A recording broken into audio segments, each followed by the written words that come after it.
Le dimanche matin, il fallait lui laver le dos. Il s'enfermait dans la salle de bain. Il était le père. Il avait le droit. Elles étaient dans la cuisine, les sœurs, les trois.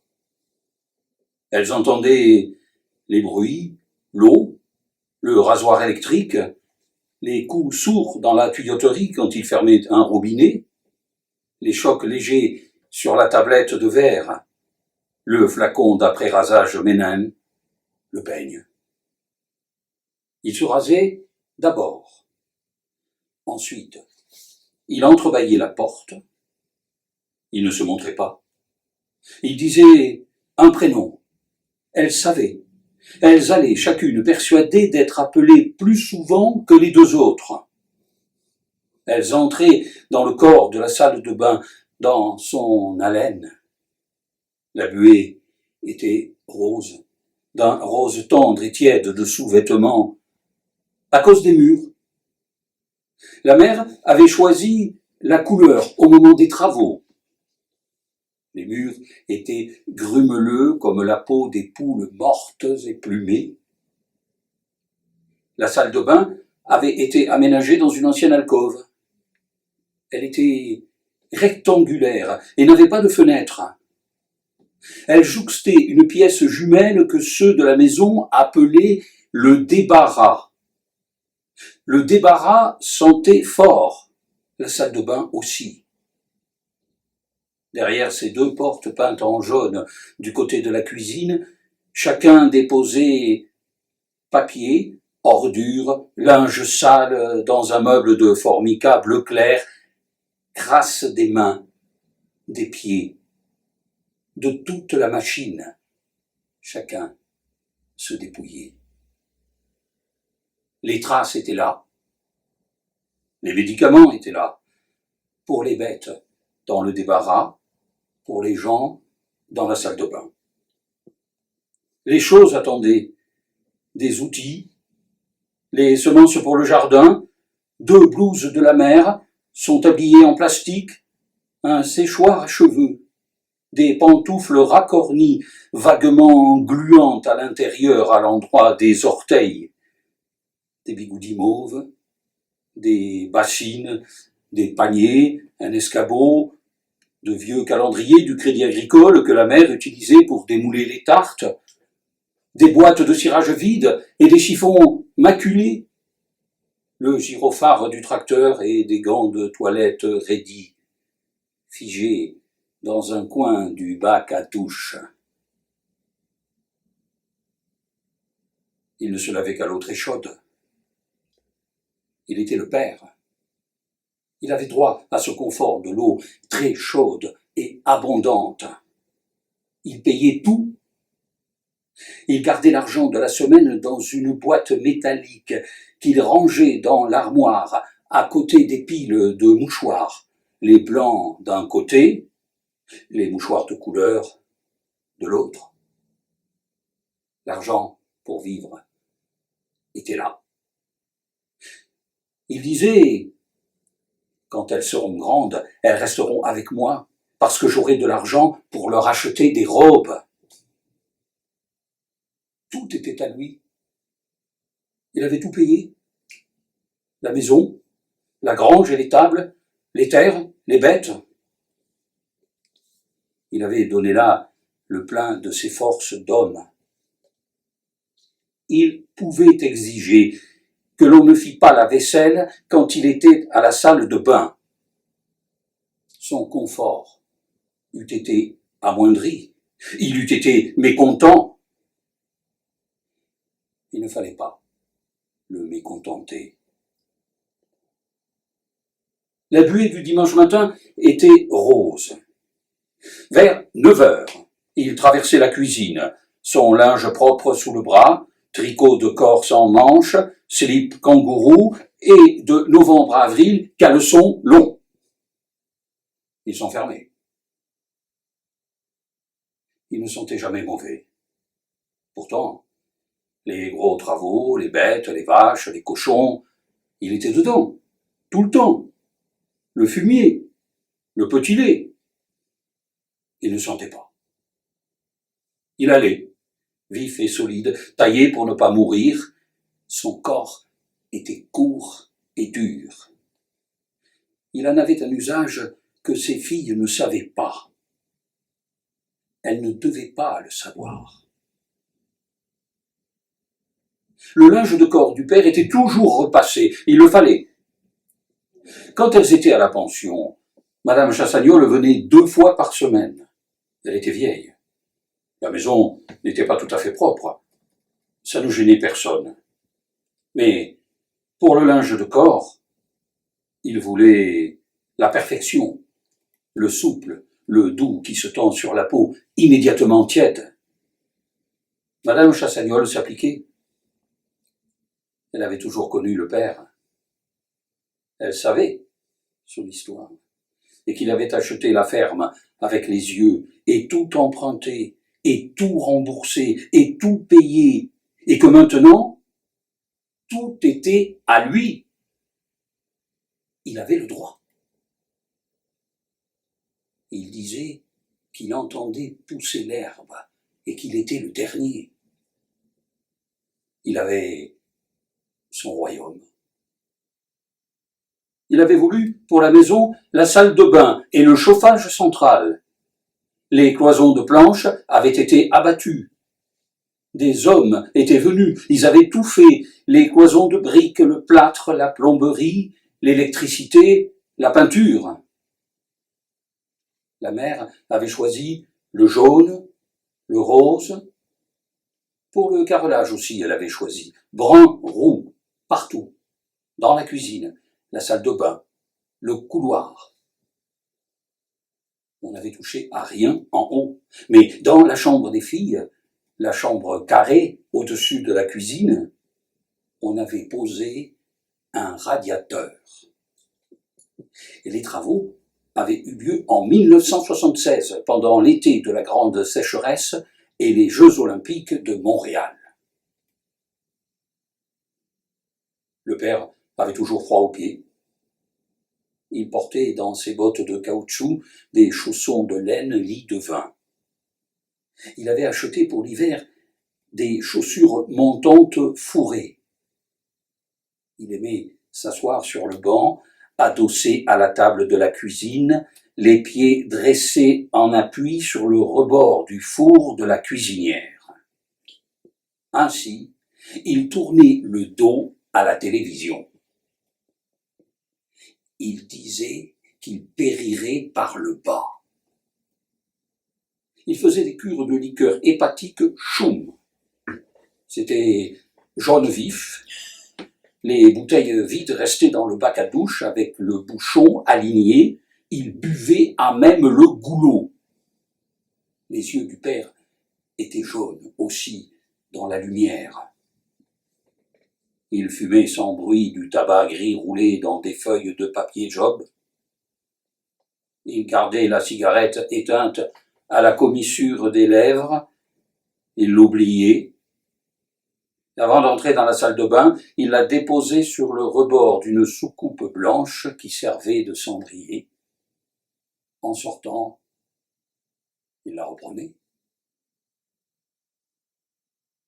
Il traversait la cuisine, son linge sous le bras, et elle s'attendait. Il disait un prénom,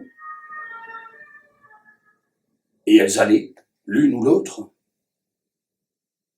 Elles entraient dans la chair morte de la salle de bain, dans sa viande muette, hors d'elle-même, en service dominical et commandé. Le père était appuyé au lavabo, les 2 bras tendus, bras blancs au-dessus du coude. Il présentait ainsi son dos légèrement arrondi, dos au fer, bras entrevus dans la buée moite. Le reste du corps du père n'existait pas. À peine la naissance de la nuque, brune, tréteaux barrés de cheveux noirs. Le gant était posé sur le bord du lavabo. Préparé, savonné. Il fallait glisser la main. la droite à l'intérieur, écarter les doigts pour tendre le tissu et frotter, masser le dos du père. S'attarder concentriquement sur les omoplates et la naissance des reins, juste au-dessus de la bande élastique du slip kangourou blanc. Strier la ligne creuse de la colonne vertébrale plusieurs fois, puissamment et en souplesse. Veillez à ne pas empiéter sur les aisselles, domaine réservé, comme l'étaient les flancs et les côtes, à la seule main du père. Veillez surtout à ne pas presser le gant qui, bien que gorgé d'eau très chaude, elles en sentaient la morsure, ne devait pas se répandre en gouttes inopportunes qui eussent coulé le long du dos et se fussent perdues là où le père cessait d'avoir un corps. La peau était blanche, lisse, glabre, trouée, sous l'omoplate gauche d'un grumeau sombre, cerné de brun. Elle parlait, les trois, de la verrue, de la pustule, du chancre. Elles savaient les mots. Au pensionnat, elles étaient les meilleures élèves. Elles lisaient tous les livres. Elles ne disaient pas « le père ». Entre elles, elles disaient « le vieux ». Dans la vie, elles s'arrangeaient. Elles ne l'appelaient pas.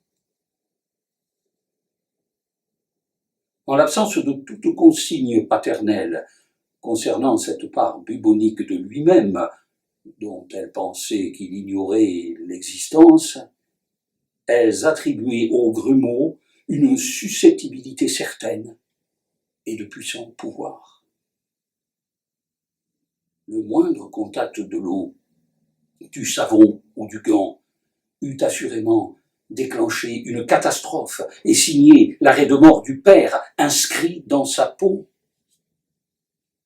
Il ne tenait qu'à un léger écart de leurs mains, à peine perceptible. Il ne tenait qu'à elles de donner l'impulsion à la tumeur, de précipiter le mûrissement du bubon qui eût rongé la chair blanche du père dans les gueulardes douleurs et l'incoercible puanteur des longues maladies pudiquement tues.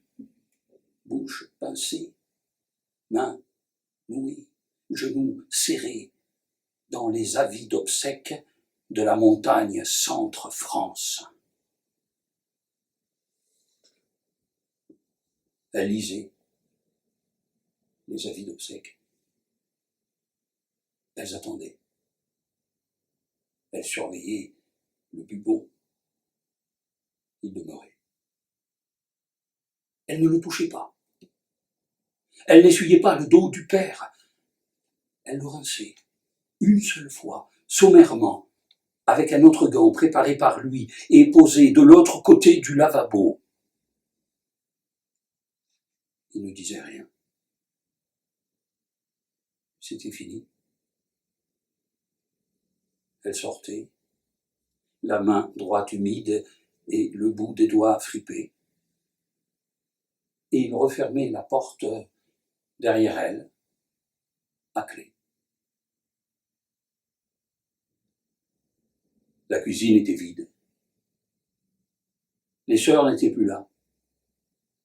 Elles reprenaient pied, seules, chacune, dans le cours des choses.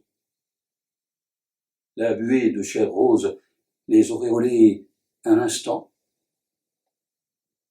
Il n'était pas plus de 9h30. Elles seraient prêtes pour la messe de 10h.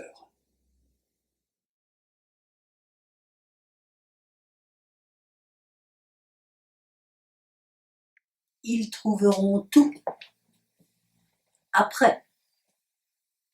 J'ai bien chaud l'hiver. Ils ont beau dire, ils peuvent tournicoter et fouinasser. C'est la maison Santoire ici. depuis 4 générations. Et ça tient encore, ça tient debout, c'est propre, c'est chaud l'hiver. Il sait y faire, le vieux. C'est tout sec, comme du bois, jamais malade, droit, sec, net, rasé chaque matin avant 8 heures. Et les habits repassés, des habits pour 1000 ans. Il a le vieux. Il use pas. Il use plus rien. Des habits, des draps, des serviettes, ce qu'il faut, tout, dans les armoires, pour 1000 ans. Ils trouveront après. Ils les trouveront. Ils voudraient qu'une femme vienne pour le ménage. Ils disent quelques heures par semaine. Un homme tout seul, il faut ça pour le confort, une personne qui viendrait et l'accompagne. Quand même, savoir les nouvelles, parler un peu avec une personne du pays qui connaît les gens. Ils disent, laissez dire. Le vieux signe pas le papier pour la demande. Pour manger, ça va. Ils portent le repas chaud une fois par jour. Ils entrent que dans la cuisine. C'est une personne de la mairie, une femme jeune. On ne sait pas d'où elle sort, si elle est d'ici ou pas. Elle voit que c'est tenu, que le vieux est propre et debout, bien réveillé, avec la télé, tout normal. Il fallait dire oui pour les repas, pour cette aide, pour faire semblant d'avoir l'air comme les autres. Et rester tranquille.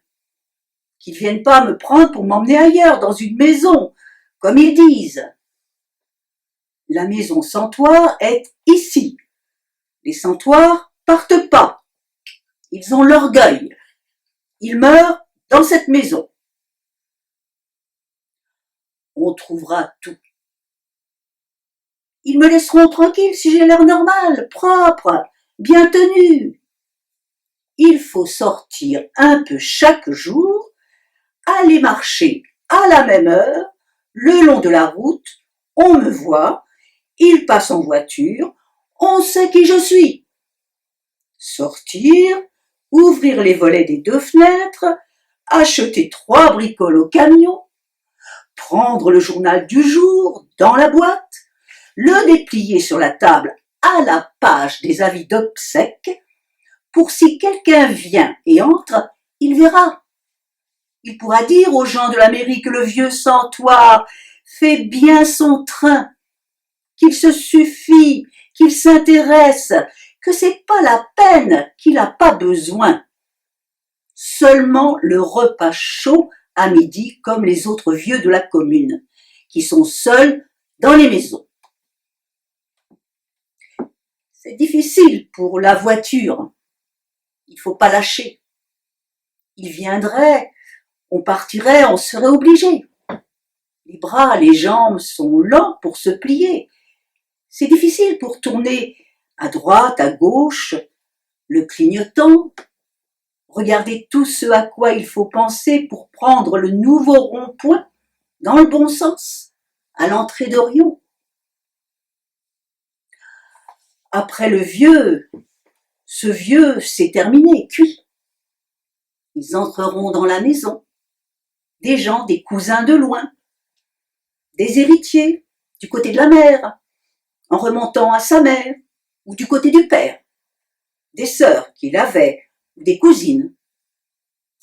Ces gens viendront, ils prendront des choses dans les pièces, des meubles, les cuivres, ils fouilleront, ils trouveront tout. Les autres en face, les voisins, ils sont nombreux. Ils regardent, ils font des rapports aux gens de la mairie, ils répètent, ils attendent pour les terres et la maison, pour avoir tout, acheter, prendre, avaler le bazar, devenir seul des 2 côtés de la route, avoir les 2 côtés à la fois, être partout, ouvrir les fenêtres des pièces, fouiller, vider, jeter, brûler. Ils feront des feux de papier et d'habits, là, derrière la maison. Ils enlèveront les traces des sentoirs.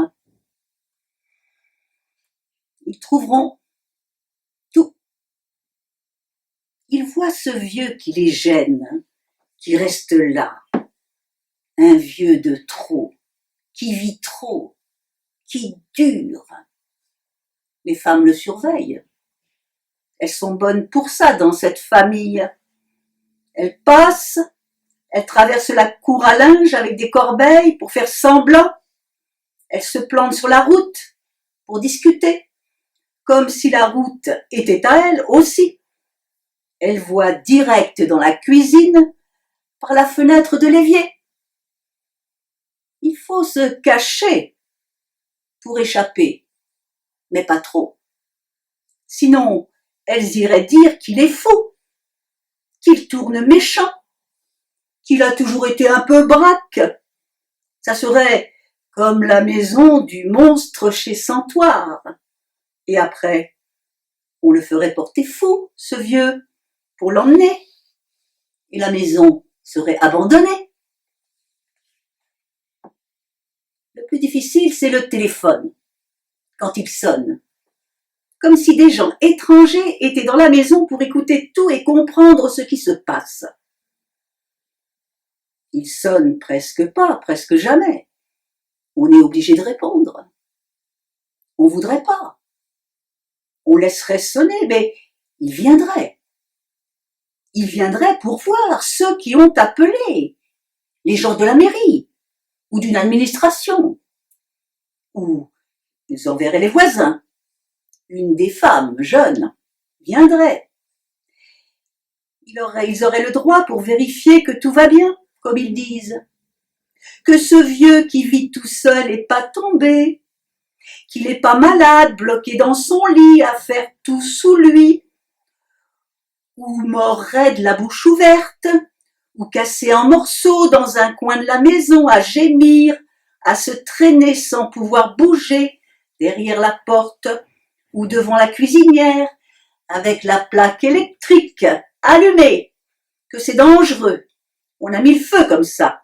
Les maisons ont brûlé entièrement, avec le vieux dedans, coincé, cuit, fait comme un rat. Ils disent que les vieux doivent prendre un animal, un chien ou un chat, pour la compagnie, avec la télé, et une bête. Les vieux se supportent, ils dorment mieux, ils ont à qui penser, ils parlent au chien, ils vont à la promenade avec lui, le long de la route, ils le touchent, ils l'attendent, ils lui donnent à manger les restes, avec une petite gourmandise en plus, une tartine de beurre, un sucre, du chocolat, du saucisson. Ils font crever le chien à coups de nourriture. Après, quand ils trouveront, on sera plus là pour voir. On sentira rien, ni chaud, ni froid.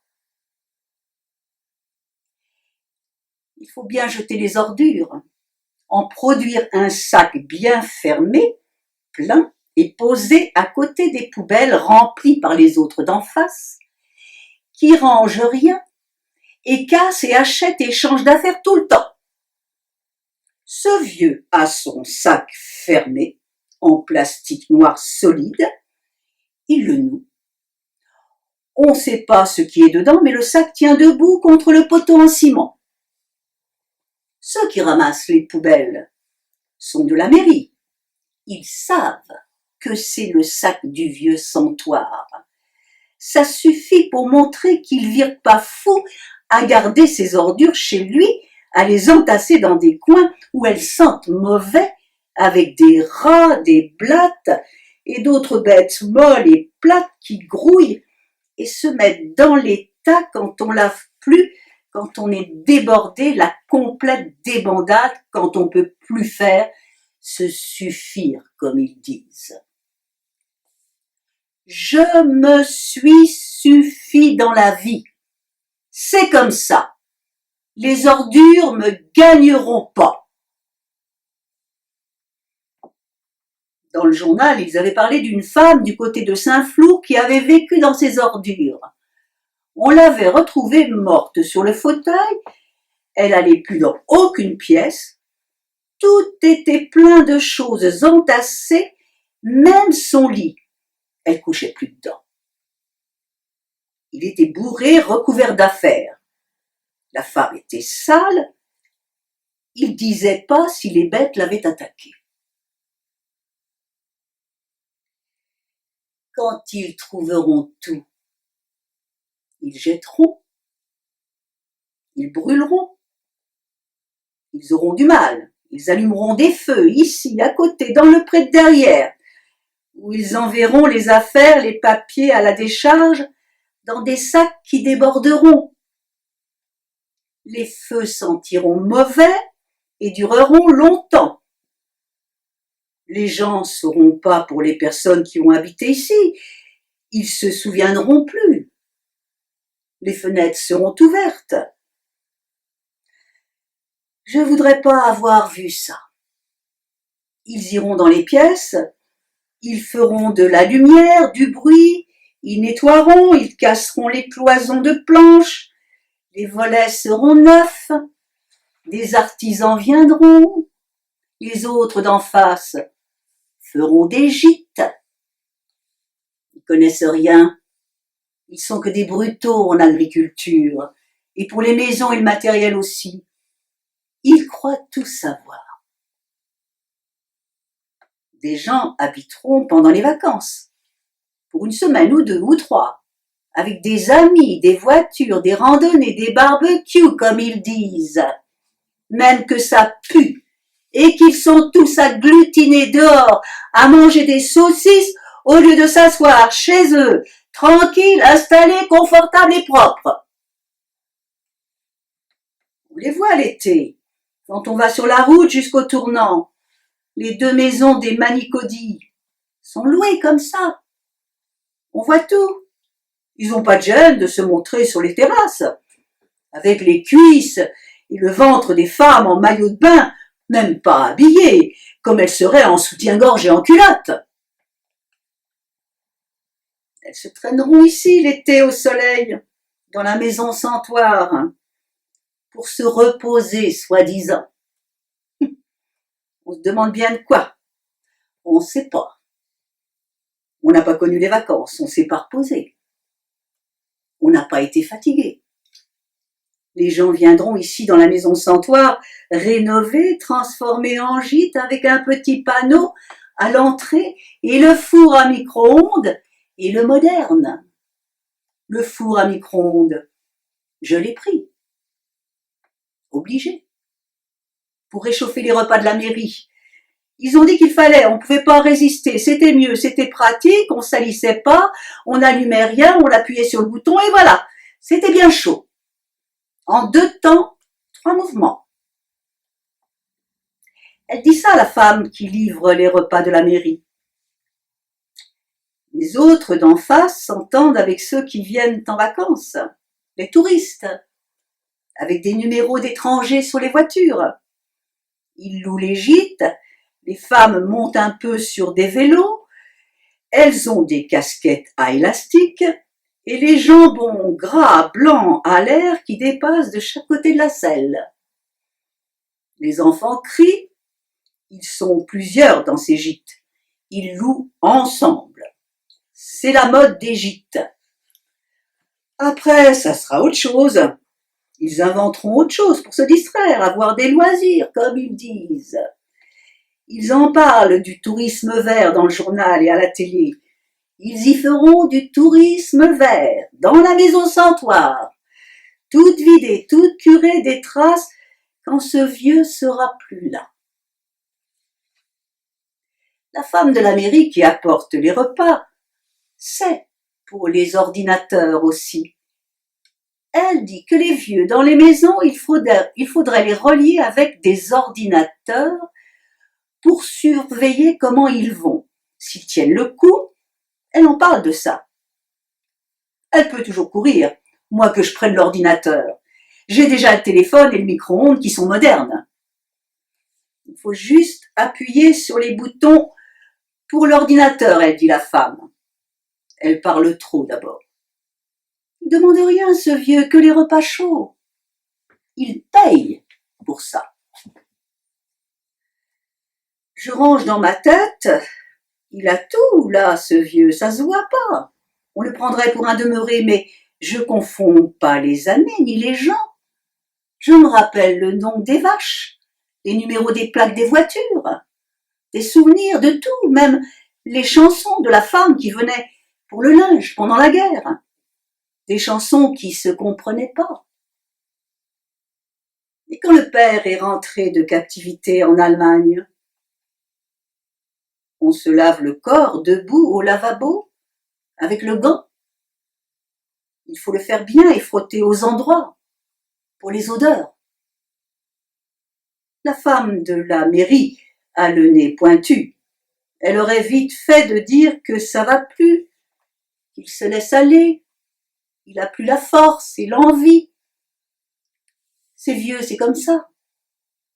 C'est comme ça qu'ils finissent. Ils ont plus envie de rien devant la télé. On les met dans ces maisons ensemble pour les distraire, s'en occuper, les soigner, les laver comme des bêtes à l'étable, tenir propre linge et corps. Ils n'ont plus à s'occuper de rien. C'est mieux. Vous auriez de la compagnie. Toujours tout seul les hivers, c'est long. C'est pas une vie pour les gens d'être isolés dans ces grandes baraques impossibles à chauffer. La femme de la mairie dit ça. Elle confond. On a les moyens. Le compte plein pour payer le fioul. On répond pas. Il attend le vieux, c'est tout. Elle croit qu'elle l'aura à l'usure. À force, il finira par faire comme tout le monde. Les autres de la commune, la mère Pradier et le père Boutal, qui sont partis en maison à Allanche pour l'hiver, ils s'en trouvent bien, au chaud, confortable. Ils disent c'est pour l'hiver, vous reviendrez quand il fera bon. On revient pas. On se ramollit dans les hospices, on ne devient plus capable de rien. Les vieux baissent tout de suite. Dans la maison Santoire, on baisse pas. On part d'un coup, ou en 3 mois. Pas le temps d'engraisser les docteurs et les infirmières qui empêchent pas de mourir. C'est la maison qui veut ça, partir d'un coup, net, propre, sec. C'est difficile pour aller à Rion, chercher l'argent à la banque avec des personnes qui sont pressées et regardent sur les écrans des ordinateurs et parlent vite en euros directement et ouvrent les yeux. Elle s'énerverait quand elle voit que ce vieux comprend pas, qu'il n'a pas compris tout de suite ou alors il fait semblant. Des femmes jeunes qui s'énerveraient comme si elles étaient fatiguées. Fatiguées de quoi? À rester assises toute la journée derrière le guichet, dans le bureau bien chauffé, pomponner faut voir comme, et payer pendant les congés. En veux-tu? En voilà, toujours à se plaindre, à réclamer le beurre et l'argent du beurre. On voit qu'elles ont jamais été au cul des bêtes. Elles savent pas le vrai travail, comment c'est. Jamais finir. Tout ça, c'est derrière, avec le reste. On n'a plus rien à s'occuper. Ils trouveront tout. On attend, tranquille.